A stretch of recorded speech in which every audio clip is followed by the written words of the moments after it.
That's a bit of a long story. I once had a similar experience. It had to do with the host family I lived with as a child. I was an orphan, adopted by a couple with a great deal of love in their hearts. I had many siblings, and we all adored each other. Once we were older, Mom and Dad would turn us over to be individually adopted by families of greater means, and go on to adopt more young children. They were perfect parents. Or so I thought. And then? And then, I found out we were merely raised as livestock. Once we had reached a certain age, our parents would bring us to the market for sale. All children that were sold would leave the house, and nobody would know what became of them.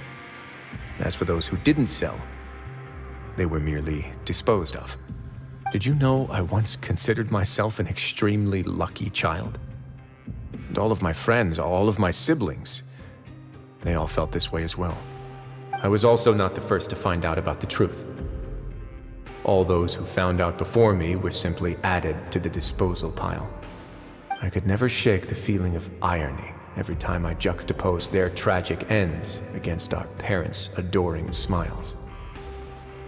Yes, like the society, my parents created a facade of joy, lied to satiate their desires, and even employed incredibly cruel methods to keep their grasp on power.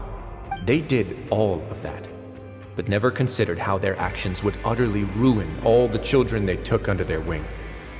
Worse, perhaps they never cared about that at all. But I did.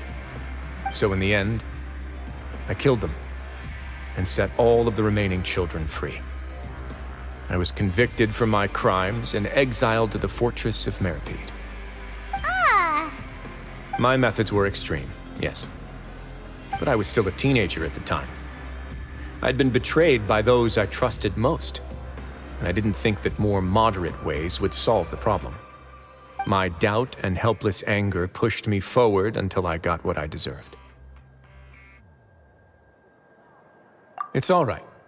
You don't have to tell me what you think. I've already committed to this path, regardless of what anyone may say about it. The least I can do is to make sure that the same tragedy will not happen again in my new home.